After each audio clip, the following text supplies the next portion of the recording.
चलिए, जब सब चीज का आगाज हो चुका है तो मैं आपको आज थोड़ा मॉडर्न इंडिया से दर्शन कराता हूं। बहुत सारे बच्चे बोल रहे थे कि सर साइंस आप ज़्यादा पढ़ाते हैं, क्या मॉडर्न इंडिया चलेगा? नहीं, बस मॉडर्न इंडिया में एकदम वैज्ञानिक तरीके से चलेगा। आराम से आज इन चीज़ों को बड़ा अच्छा देखिएगा। आज डिजिटल बोर्ड पर मॉडर्न इंडिया का जो स्वरूप देखने को मिलेगा बड़ा मज़ेदार मिलेगा। और मैं फिर से आपको बता दूं, ये जो मॉडर्न इंडिया का स्वरूप आप देखने जा रहे हैं ये पूरे भारतवर्ष में पहला ऐसा कंसेप्ट होगा। और अगर किसी ने इस कंसेप्ट से फिर दोबारा पढ़ाने का कोशिश किया तो समझ जाना कि इसकी जो ब्रांडिंग है वो एनएस राजपूत के नाम से ही है। मैंने ही इसको ब्रांड किया है, मैंने इसको ही डिटर्मिनेट किया है। और मैं जानता हूं कि बहुत सारे साइंस सेक्टर के बच्चों को मॉडर्न इंडिया थोड़ा सा उबाऊ लगता है, डेट उट में ज़्यादा फंसता है, उसे लगता है कि इसका क्या बेहतर स्वरूप होगा। तो मैंने भी इसका एक साइंटिफिक तरीका ईजाद किया है, उस साइंटिफिक तरीके को देखिएगा तो आपको बड़ा मजा आएगा। और एकदम रम के पढ़िए, समझ लिए कि ये मॉडर्न इंडिया का की फैक्टर है। की फैक्टर को आज हम आपके सामने प्रस्तुत कर रहे हैं। देखिएगा क्या है कि इसमें सबसे पहले आपको करना क्या है, एक स्टिक को बनाना है। बनाते हैं। चलिए सबसे पहले एक स्टिक को बनाते हैं। स्टिक में एक लाइन को हम लोग खींच लें, सीधा लाइन खींच लिए। चलिए इस स्टिक में हम लोग क्या करेंगे, इस पे सबसे पहला एक पॉइंट आउट करें। बड़ा अच्छा मामला है। और स्टिक मेथड से कंप्लीट मॉडर्न इंडिया का एक आइडियोलॉजी आ जाएगा। और हो सकता है कल के डेट में ये किसी के लिए सबसे अच्छा एक अप्रोच भी बन के सामने आ सकता है। इसलिए हम फिर से आपको बता दें कि ये पूरी तरह से पेटेंट कराया गया है मेरा। ये जो स्टाइल है वो पूरी तरह से मेरा पेटेंट है।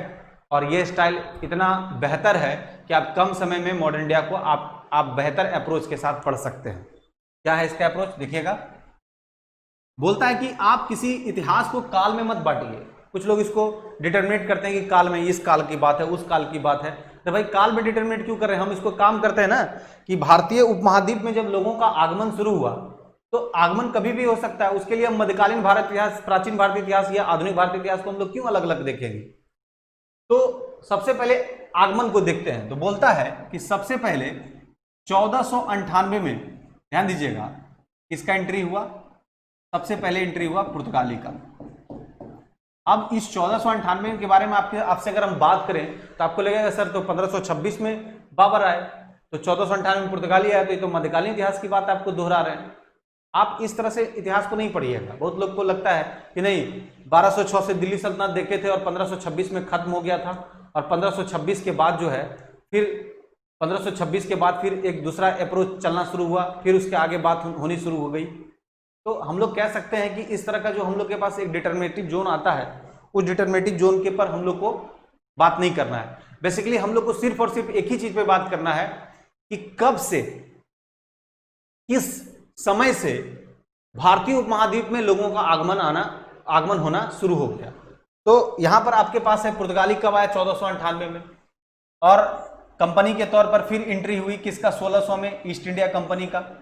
फिर किसका हुआ? 1602 में डच का। फिर किसका हुआ? 1616 में डेनिस का। और फिर किस, तो हमने जो स्टिक का निर्माण किया है उस स्टिक में आप देख सकते हैं कि 1498 में एंट्री इसका, 1600 में ईस्ट इंडिया कंपनी, 1602 में डच, 1616 में डेनिस, 1664 में फ्रांसीसी और 1731 में स्वीडिश। इस तरह लोगों का आगमन हुआ है। अब यहां पे सोचना है कि भाई सर ये तो पता ही, सर सबको पता होगा, फिर इस पर आप क्या कर लीजिएगा, कैसे इसका अप्रोच डेवलप होगा। इसको हम पहला स्टिक मान सकते हैं कि नहीं? फर्स्ट छड़ी की बात करेंगे और सारे स्टिक को मिला के हम लोग झाड़ू बनाएंगे और पूरा मॉडर्न इंडिया को हटा लेंगे आराम से। तो ये जो पहला स्टिक आप देख रहे हैं 1498 में पुर्तगाली का आक्रमण, 1600 में, 1602 में, 1616, 1664, 1731। तो इस स्टिक के हिसाब से अगर पहले स्टिक पर हम लोग थोड़ा चर्चा करें तो जब 1498 में एंट्री हुआ किसका? पुर्तगाली का, तो आपको पता है कि सबसे लास्ट में जाने वाला भी तो पुर्तगाली था। ये 1961 में 1961 में यानी देश की आजादी के बाद यहां से गया, क्योंकि इसका जो उद्देश्य था व्यापार करने का वो उद्देश्य रह ही गया। साम्राज्यवादी नीति की तरफ इसका कोई अटेंशन नहीं रहा होगा। जिस कूल माइंड से आया उस कूल माइंड से यहां पे रहा, तो 1961 तक यहां पर आराम से रहा और 1961 के बाद यहां पुर्तगाली गए। तो अब यहां पर एक बात समझ में आ रही होगी कि इसमें से वैसे जो जितने भी जो विदेशी कंपनियां आई या फिर जो विदेशियों का आगमन हुआ, वो पहले उनके मूड में तो जरूर था कि व्यापार करना था। उनका पहला टारगेट क्या था कि ट्रेड यानी व्यापार करना है। लेकिन धीरे धीरे वो व्यापार का जो हिस्सा था वो साम्राज्यवादी में कन्वर्ट होना शुरू होगा। कॉलोनिज्म का कंसेप्ट, औपनिवेशिकता स्थापित करने की चाहत होगी। और इस मामले में आपको पता है कि ब्रिटेन टॉप पे चल रहा था। ब्रिटेन करीब करीब देशों पर तो अपना कब्जा जमा ही दिया था, और उसको हम लोग बोलते हैं कि वो सभी जो देश जो कभी ना कभी ब्रिटेन के अंतर्गत रहा था वो कॉमनवेल्थ है, यानी कि जिसको हम लोग बोल सकते हैं राष्ट्रमंडल देश के तौर पर देखा जा सकता है। आज भी हमारे यहाँ राष्ट्रमंडल सम्मेलन होती है जिसको हम लोग चौगम बोलते हैं, या फिर हम लोग देखते हैं राष्ट्रमंडल खेल होता है। तो ब्रिटेन के सिस्टम में शामिल था कि लोगों पर किसी ना किसी तरह से पहले ट्रेड के माध्यम से एंट्री करो और फिर अपनी औपनिवेशिकता को स्थापित कर लो। ठीक है, मानते हैं। ये मैंने अब सिर्फ आपको समझाने के लिए बताया, मतलब आप इसमें फंसिएगा नहीं, तो ये बहुत बात की बात है, हम इसको समझाते हैं।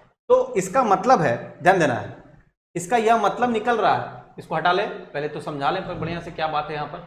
इसका यह मतलब निकल रहा है कि अब जो हम लोग के पास अप्रोच आएगा, जिस अप्रोच की हम लोग बात कर रहे हैं, वो इसके सेकंड स्टेप को फॉरवर्ड करेगा। तो आप बताइएगा कि ये जब कूल रहा तो कोई दिक्कत नहीं रहा। हाँ, 1600 में जो ईस्ट इंडिया कंपनी आई ये अपने कामों को अंजाम दिया। 1602 में जो डच आया ये तो इसको हटा करके खुद सर्वाइवल ऑफ द फिटेस्ट का कंसेप्ट दिया कि भाई एक को हटाओगे नहीं तब तक यहाँ पर सर्वाइव करोगे नहीं। और आपको पता है कि 1759 में बेदरा के युद्ध में डचों की हार हो गया, डच यहां से निकल गए। 1664 ये थोड़ा सबल था, क्योंकि ये सबल इसलिए था कि जो इंग्लिश चैनल है उसके एक तरफ यूनाइटेड किंगडम और एक तरफ फ्रांस, और फ्रांसीसियों की वो पूरी बात समझ में आ रही थी कि इसका औपनिवेशिकता का नियम क्या है, कैसे ये अपने आप को अप्रोच करता है। तो 1664 वाले जो फ्रांसीस, जिसका आगमन 1664 में हुआ और 1600 में एंट्री हुई थी किसकी, ईस्ट इंडिया कंपनी, इन दोनों के बीच में कॉलिजन हुआ और यह भी काम अंदाज पे चला गया। 1760 के वॉन्डीवॉर्स युद्ध के बाद भी इसका भी सेवा समाप्त हो गया करीब करीब। यानी ओवरऑल आपके पास बच कौन रहा है, ईस्ट इंडिया कंपनी। तो मेरे टारगेट में जो चल रहा है, ध्यान दीजिएगा, मेरे टारगेट में जो चल रहा है, जिन बातों का जिक्र हो रहा है, वो सिर्फ और सिर्फ हम लोग जो बात कर रहे हैं वो हम लोग बात किसकी कर रहे हैं, ईस्ट इंडिया कंपनी की। यानी ईस्ट इंडिया कंपनी का कंप्लीट डिटेल निकालना ही that is a modern India. इन सभी की बात की जाएगी। 1498 में आए तो क्या बात था, वास्को डी गामा कैसे आए, कैप ऑफ गुड होप्स क्या था, उत्तम आसान द्वीप जिसको हम लोग बोलते हैं, कहां से पहुंचे, वहां के राजा जमूरिन कौन थे, फ्रांसिस डी अल्मीडा कौन था, अल्बुकर्क कौन, यूसुफ आदिल शाह से क्या बात हुई। मतलब कहने का मतलब है कि पुर्तगाली का डिटेल तो करना पड़ेगा, क्योंकि वहां से क्वेश्चन पूछने का चांसेस बनता है। लेकिन ईस्ट इंडिया कंपनी का रुख करके हम लोग डिटेल नहीं करेंगे। अगर करेंगे तो पूरे मॉडर्न इंडिया ही खत्म हो जाएगा, तो उसका डिटेल बंद करेंगे, वहां पे उसका थोड़ा इंट्रोडक्शन लेके निकलेंगे। 1602 में डच की बात आती है। 1602 में डच की अगर बात करें तो डच और अंग्रेजों के बीच में जिस मुद्दे को लेकर के दोनों के बीच में कॉलिजन हुआ, उस पूरी चीजों का विश्लेषण डच की पूरी बातों को रख देगा। फ्रांसीसियों इन दोनों के बीच में जो कुछ भी मामला चल रहा था, जिस मामले के कारण वो अंतर्राष्ट्रीय स्तर पर जो फाइट कर रहे थे और उसका जो भारत में असर हम लोग देख रहे थे, उन असर के बारे में भी हम लोग जानेंगे। और एक तो बेचारे कब आए कब गए पता ही नहीं चला, अटेंडेंस बनाए निकल लिए, स्वीडिश 1731। इसका मतलब है कि आपके पूरे स्वरूप में कंसंट्रेट किसको कर रहा है, ईस्ट इंडिया कंपनी। ठीक है, अब ईस्ट इंडिया कंपनी यहां पर काबिज कब होगा भाई, कब यहां पर मजबूती के साथ स्थापित होगा, क्या उसका वजह निकलेगा, कब वो वजह उसको प्राप्त होगा। तो बोलता है कि जब 1600 में आया था तो एक व्यापारिक माध्यम के तौर पर आया, एलिजाबेथ फर्स्ट ने इसको उनके आदेश महाधिकार जो कहा जाता है कि एक तरह का अधिकार उनको मिला था कि जाकर आप इंडिया में जाकर के ट्रेड का काम कर सकते हैं। तो पहले तो 15 साल के था, फिर इसको बढ़ा करके 20 साल कर दिया गया। तो कहने का मतलब है कि 1600 में जब ईस्ट इंडिया कंपनी की एंट्री हुई तो उसने कभी ऐसा सोचा नहीं हुआ कि ट्रेड के माध्यम से साम्राज्यवादी नीति की तरफ जाएंगे, या फिर वो ये सोच के आया होगा कि पहले एंट्री तो होना चाहिए, फिर ये साम्राज्यवादी नीति को बढ़ावा देंगे, कॉलोनियलिज्म का जो है औपनिवेशिकतावाद की जो बात है उसको हम आगे बढ़ाएंगे। चूंकि अमेरिका जैसे देशों को भी वो अपने अंदर कर चुका था, तो उसके तो पूरे ब्लड के सिस्टम में ये बसा हुआ था कि कैसे वहां पर क्या काम करना है। ठीक है, अब इसको क्या चाहिए कि भारत में चाहिए इसको डिवीजन, क्योंकि अगर सेंट्रलाइज यूनिटी होगी, चारों तरफ से लोग इकट्ठे होंगे, तो यहां पर तो कोई फायदा ही नहीं होगा। तो यहां पर डिवीजन कब आएगा भाई? जब हमारे लोग आपस में ही लोग टकराएंगे। तो कहता है कि जब 1600 में आया तो कोई दिक्कत नहीं, 1600 में अगर हम बात करें तो 16 में तो अकबर का शासनकाल था, पूरा हिंदुस्तान एक स्वरूप में बटा हुआ था, कहीं पर भी कोई घुसपैठ का आशंका था नहीं, उसमें तो बेचारे के तौर पर आया। अकबर के समय में तो ऐसा कुछ पॉसिबिलिटी हुआ नहीं। इवन अकबर के बाद भी जो सर टॉमस रो और कैप्टन हॉकिंस की जो एंट्री हुई, तो उसकी भी एंट्री कुछ बहुत खास अहमियत नहीं रखी, उसको भी जो मनसबदारी कलेक्ट करने में यूज किया गया, मतलब एक तरह से मनसबदार के तौर पर एंट्री कर दिया गया, खान की उपाधि तक दे दी गई। अभी भी इसका कोई ऐसा स्वरूप नहीं बना था। देखिए कहीं ना कहीं एक की फैक्टर होता है, कहीं ना कहीं टर्निंग पॉइंट आता है, उसी टर्निंग पॉइंट पर हम लोग बात करेंगे।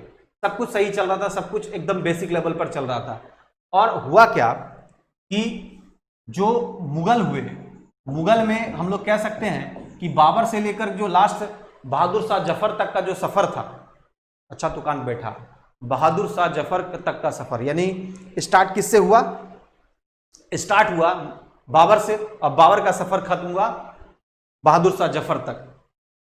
तो बहादुर शाह जफर के बाद, यानी बहादुर शाह जफर को अगर कंटेम्पोररी देखते हो 1857 के विद्रोह के समय में थे, उसके बाद बहादुर शाह जफर के बाद स्थिति यह हुई कि जो कल तक मुगल बादशाह का स्वरूप था वो तो पूरे अस्तित्वहीन हो गया, लेकिन बहादुर शाह जफर से पहले ही ये अस्तित्वहीन सेक्शन आना शुरू हो गया था, और ये एकमात्र मुगल बादशाह के बाद ये तय हो गया था औरंगजेब की मृत्यु के बाद।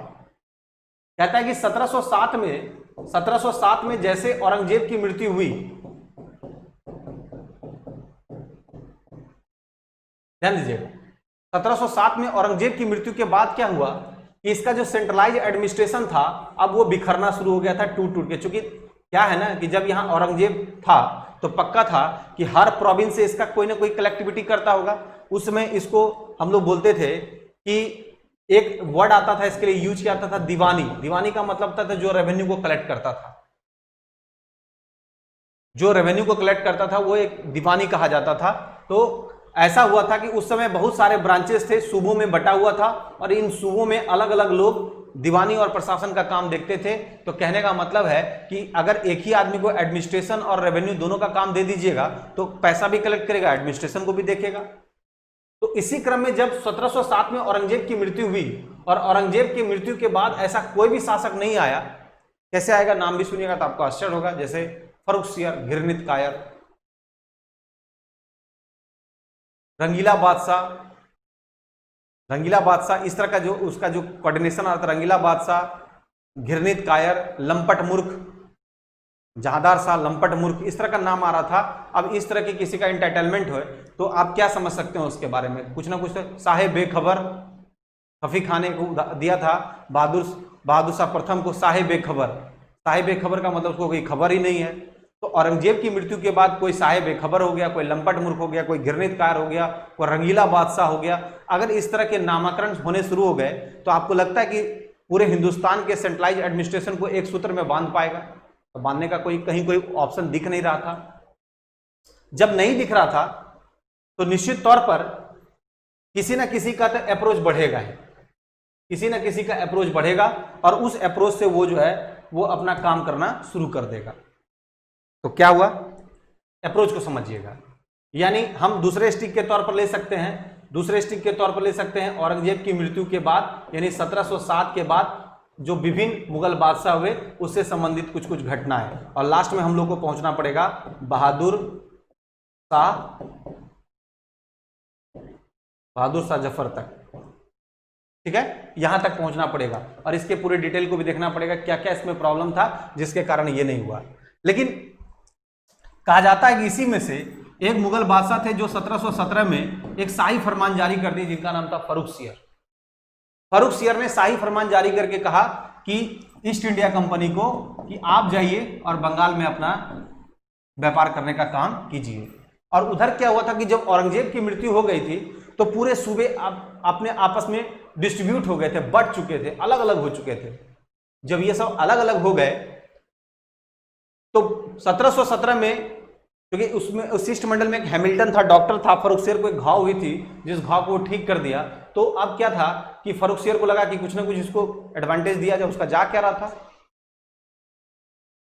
पूरे हिंदुस्तान को तो खुद समझ रहा था। 1526 में बाबर आके कहाँ आके कब्जा किया, उसका हिंदुस्तान से जा क्या रहा था। उसने कहा कि जाइए आप ट्रेड का काम बंगाल में कीजिए, और उसको महाधिकार पत्र के तौर पर देखा जा सकता है, मैग्ना कार्टा के तौर पर देखा जा सकता है। ये लोग गया कहाँ पे, बंगाल में। और चूंकि बंगाल में पहले से ही स्वतंत्र राज्य की घोषणा कर दी, औरंगजेब की मृत्यु हुई और स्वतंत्र सत्ता की स्थापना कर दी गई मुर्शिद कुली खां के द्वारा। मुर्शिद कुली खां ने अनाउंस कर दिया कि भाई अब ये स्वतंत्र सत्ता है। बहुत सारे अवध में अलग नवाब हो गए, बंगाल में अलग हो गए, मैसूर में अलग हो गए। सब लोगों ने, जब औरंगजेब की मृत्यु हुई, सेंट्रलाइज एडमिनिस्ट्रेशन कमजोर हुआ, गार्जियन कमजोर हो गए, तो सारे लोगों ने बंटवारा कर लिया और सब लोग अब बट चुके थे, डिवीजन हो चुका था। और इधर से फर्रुखसियर ने क्या किया कि बंगाल में अनुमति दे दी ईस्ट इंडिया कंपनी को, जाकर के आप अपना व्यापार का काम आगे बढ़ा सकते हैं। तो आप सोचिए कि जब ये सब आप दे दिए, इसको समझिएगा, जब ये सारा चीज को प्रोविजन मिल गया तो कुछ ना कुछ तो अपना ये अप्रोच करेगा। अब यहां पर क्या है कि बंगाल के नवाब जो है ना, बंगाल के नवाब अपने काम को कर रहे थे और ईस्ट इंडिया कंपनी आकर के फर्रुखसियर के आदेश पर यहां पर अपना ट्रेड का काम कर रहा था। तो दोनों के बीच में तो कॉलिजन होना ही था। और उधर ईस्ट इंडिया कंपनी क्या की, रॉबर्ट क्लाइव के माध्यम से जो द्वैत शासन का कंसेप्ट है उसको इंट्रोड्यूस करना शुरू कर दिया। तो उसके इंट्रोड्यूस में पीछे वजह था, वजह क्या था उसको सुनिएगा। हमारे यहाँ दो लड़ाई हुई, एक 1757 का पलासी का युद्ध और 1764 का बक्सर का युद्ध। इन दोनों युद्ध के बाद 1757 में सिराजुद्दौला और अंग्रेजों के बीच में हुई, जिसमें सिराजुद्दौला की हार हुई। पहली हार तो उत्तर भारत में हम कह सकते हैं ये था, और जो रहा सा कसर था 1764 में कंप्लीट हो गया। एक बार अवध के नवाब, बंगाल के नवाब, इवन मुगल बादशाह, ये तीनों मिल करके अंग्रेज से लड़े और फिर उनकी हार हो गई। तो 1764 में जैसे इनकी हार हुई, अब ईस्ट इंडिया कंपनी के पास ऑप्शन आ गया और ब्रिटेन ने अपने काम को अंजाम देना शुरू किया। इन दोनों के हार के बाद जो कहानी है वो 3 स्टिक पर, इसके बाद 3 स्टिक है। यानी हमने अब तक 3 स्टिक के बारे में बात किया, 3 स्टिक आएगा, वो 3 स्टिक इसके अंजाम तक पहुंचा देगा। यानी 6 से 7 स्टिक बनाते हैं, पूरा मॉडर्न इंडिया कंप्लीट होगा। क्योंकि पहला आप चीज़ों को देख रहे हैं, जो फ्रेशर बच्चा है, ज़्यादा आपको देंगे तो हो सकता है कि आप चीज़ों को समझ नहीं पाइएगा। तो यही तीन हिस्से तक पहले एक बार अप्रोच कर लें, वो 3 हिस्से को आप समझ जाएं तो ज़्यादा अच्छा रहेगा। आपको समझना है कि ये क्या नाम है, that is the base. Base का नाम क्या है, मॉडर्न इंडिया, आधुनिक भारतीय इतिहास। बेस में पहला एंट्री किसका, सबसे पहले 1498 में कौन, पुर्तगाली। 1600 में कौन, ईस्ट इंडिया कंपनी के तौर पर। अगर व्यक्तिगत पूछेगा तो डच आंसर हो जाएगा। 1602 में कौन, डच। 1616 में कौन, डेनिश। 1664 में कौन, फ्रांसीसी। और 1731 में कौन, स्वीडिश। इस तरह का क्रम हुआ। इन सभी में एस्टैब्लिश कौन हुआ, ईस्ट इंडिया कंपनी। इसके कंटेम्पोररी सिचुएशन क्या हुआ, 1707 में औरंगजेब की मृत्यु के बाद कोई भी मुगल बादशाह इसको सेंट्रलाइज करने में सक्षम नहीं हो पाया। जब सक्षम नहीं हो पाया तो इसी बीच में 1717 में किसने शाही फरमान जारी किया, फर्रुखसियर ने। और अब जो सूबा छोटा था बंगाल, जो सबसे ज़्यादा पॉपुलर था, वहाँ एंट्री हो गई ईस्ट इंडिया कंपनी की। और दूसरी तरफ जो बंगाल के नवाब थे, जिन्होंने अपने आप को अलग कर लिया था, इन दोनों के बीच में कॉलिजन स्टार्ट हो गया। इन दोनों के कॉलिजन का नतीजा था 1757 की पलासी की लड़ाई और 1764 का बक्सर का युद्ध। ये दोनों युद्ध में जीत होगी ईस्ट इंडिया कंपनी की, और जब ये जीतेगा तो पक्का अपने तरीके से भारत में काम करना शुरू करेगा। इसी काम को हम अगले एपिसोड में फिर आपको बताएंगे कि काम कैसे शुरू हुआ। जय हिंद।